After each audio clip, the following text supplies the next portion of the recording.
আসসালামু আলাইকুম প্রিয় দর্শক, চলে আসলাম আগামীকাল 17 মে 2026 রবিবারের খুবই গুরুত্বপূর্ণ মেঘ বৃষ্টি, কালবৈশাখী, শিলাবৃষ্টি এবং ঘূর্ণিঝড়ের আবহাওয়ার নতুন আপডেট নিয়ে। আবারও দেশের উপর শুরু হয়েছে তাপমাত্রা এবং ব্যবসা গরম। আগামী 10 দিনের মধ্যেও বঙ্গোপসাগরে তৈরি হচ্ছে না কোনো ঘূর্ণিঝড়। উত্তরাঞ্চলে শুরু হয়েছে বৃষ্টি বলয়। আগামী 24 ঘন্টায় দেশের 10টি জেলার উপর তীব্র বজ্রবিদ্যুৎ সহ বৃষ্টিপাত নিয়ে আবহাওয়া অধিদপ্তরের বিশেষ সতর্কবার্তা। সঙ্গে থাকতে পারে বজ্রপাত ও কালবৈশাখী ঝড়। হঠাৎ করে ডুবে যেতে পারে বিক্ষিপ্তভাবে নিচু এলাকা। ক্ষতিগ্রস্ত হতে পারে মাঠের ফসল।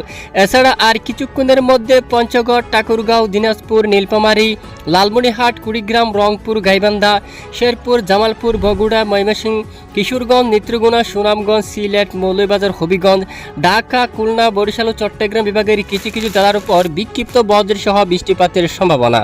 তো আজ 16 মে শনিবার, আগামীকাল 17 মে রবিবার কেমন থাকতে চলছে আগামী 24 থেকে 48 ঘন্টার আবহাওয়া। আগামী 72 ঘন্টায় দেশের উত্তরাঞ্চল থেকে শুরু করে দেশের দক্ষিণাঞ্চল, অন্যদিকে ভারতের পশ্চিমবঙ্গ সহ উত্তরবঙ্গ, আসাম, ত্রিপুরা, মেঘালয়, মিজোরাম সহ সারা দেশের কোন কোন জেলাগুলোর উপর হতে পারে ভারী থেকে অতি ভারী বৃষ্টিপাত এবং ভারী বৃষ্টির কারণে কোন কোন জেলাগুলোর উপর বন্যার পরিস্থিতি সৃষ্টি হতে পারে। সেটা পরবর্তী 10 দিনে বঙ্গোপসাগরে নতুন কোনো নিম্নচাপ অথবা ঘূর্ণিঝড় তৈরি হওয়ার আশঙ্কা আছে কিনা তা জানিয়ে দেওয়া হবে ভিডিওটির মাধ্যমে। তো জানতে হলে ভিডিওটি শেষ পর্যন্ত দেখবেন। ভালো লাগলে লাইক করে চ্যানেলটি সাবস্ক্রাইব করে পাশের বেল বাটনে ক্লিক করে রাখবেন। আর ভিডিওটি আপনি কোন জেলা থেকে সরাসরি লাইভ দেখছেন কমেন্ট করে জানিয়ে দিন।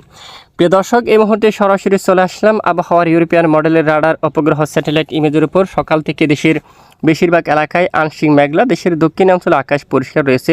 খুলনা বিভাগের অধিকাংশ এলাকায় বর্ষাকাল থেকে পরিষ্কার আকাশ দেখা যাচ্ছে। বরিশাল এবং চট্টগ্রাম বিভাগের উপর আকাশ প্রায় পরিষ্কার। কিছু কিছু এলাকায় হালকা মেঘের আনাগোনা রয়েছে একদম দক্ষিণ উপকূলীয় অঞ্চলে, এবং ঢাকা সহ আকাশ প্রায় পরিষ্কার রয়েছে। পশ্চিমবঙ্গের আকাশ একদম ক্লিয়ার, কোনো মেঘ নেই। এছাড়া রাজশাহী, রংপুর, ময়মনসিংহ, সিলেট উত্তরাঞ্চলের জেলার উপর মেঘের আনাগোনা রয়েছে।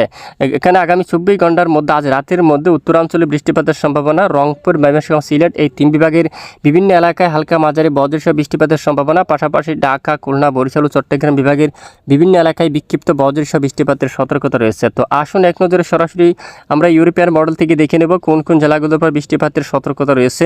তো ইতিমধ্যে দেখা যাচ্ছে আজ উত্তরাঞ্চলে কিন্তু মেঘমালা তৈরি হচ্ছে, বৃষ্টিপাতের সম্ভাবনা রয়েছে। আগামীকাল রবিবার 17 মে থেকে আবারও দেশের উত্তর পূর্ব অঞ্চলে বৃষ্টিপাতের সম্ভাবনা থাকবে।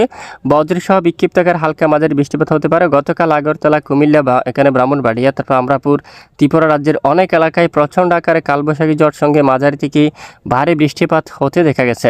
আগামীকাল রবিবার 17 মে এদিকে রয়েছে সিলেট, তারপর রয়েছে এদিকে বালাগঞ্জ, এছাড়া কুলাউড়া, এছাড়া এদিকে বড়লেখা, চরকাই, জাকিগঞ্জ, হাইলাকান্দি, শিলচর এই অঞ্চলে, এবং এদিকে জৈন্তিয়াপুর, চিরাপুঞ্জির উপর, বিশনবাপুর, পেনারবাগ, নেত্রকোনা, বাগমারা, দালু, নালিতাবাড়ি, তারপর দিকে বিশেষ করে রাজীবপুর, পীরগঞ্জ এই অঞ্চলে, বিরামপুর এখানে তীব্র বজ্রসহ হালকা থেকে মাঝারি এবং কোথাও কোথাও ভারী বৃষ্টিপাত হওয়ার প্রবল সম্ভাবনা দেখা যাচ্ছে।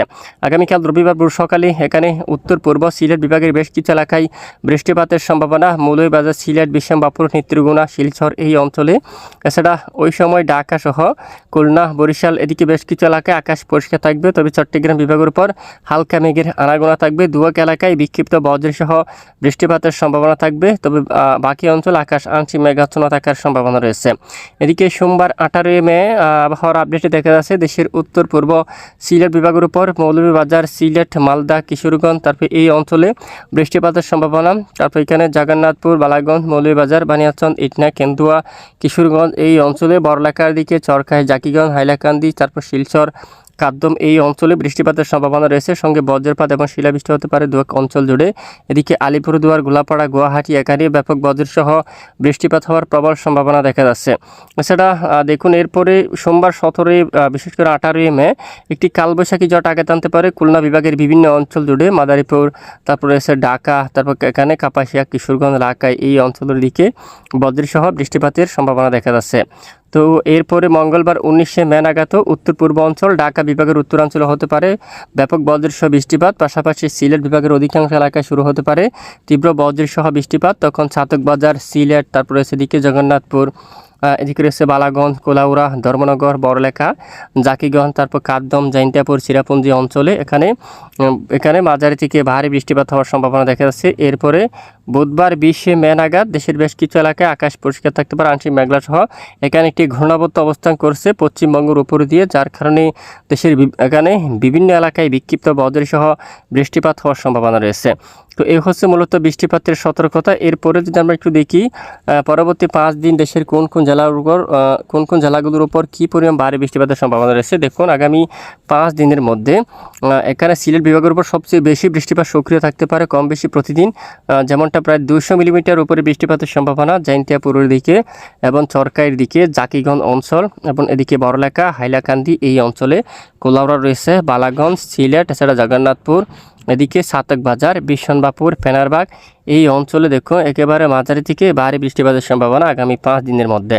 এছাড়া এখানে বিক্ষিপ্ত কম বেশি বৃষ্টিপাত থাকতে পারে ময়মনসিংহ, তারপর কিশোরগঞ্জ, রাজীবপুর, গাইবান্ধা, এদিকে উত্তর কোচবিহার, আলিপুরদুয়ার, ধূপগুড়ি, গোলাপাড়া, তারপর এদিকে বাংশী, বৌকু, তারপর কুচবিহার, এখানে পঞ্চগড় উত্তরের বেশ কিছু এলাকায় বজ্রসহ বৃষ্টিপাত হতে পারে। এদিকে খুলনা, বরিশাল ও চট্টগ্রাম বিভাগের বেশ কিছু এলাকায় আকাশ আংশিক মেঘলা সহ পরিষ্কার থাকতে পারে। পশ্চিমবঙ্গের বেশিরভাগ এলাকায় আকাশ পরিষ্কার থাকার সম্ভাবনা রয়েছে। তো এই হচ্ছে বৃষ্টিপাতের আপডেট। এরপরে সরাসরি চলে যাব বঙ্গোপসাগরের আপডেটে। কেমন থাকতে চলছে পরবর্তী 10 দিনে বঙ্গোপসাগরের পরিস্থিতি। আপাতত ইতিমধ্যে বঙ্গোপসাগর স্বাভাবিক রয়েছে, তবে দক্ষিণ বঙ্গোপসাগর কিছুটা উত্তাল রয়েছে। বর্তমান বাতাসের গতিমাত্রা প্রায় 50 কিলোমিটার পর্যন্ত রয়েছে দক্ষিণ বঙ্গোপসাগরে। মধ্য বঙ্গোপসাগরে মোটামুটি স্বাভাবিক, উত্তর বঙ্গোপসাগরে 30 কিলোমিটার বেগে বাতাস প্রবাহিত হচ্ছে।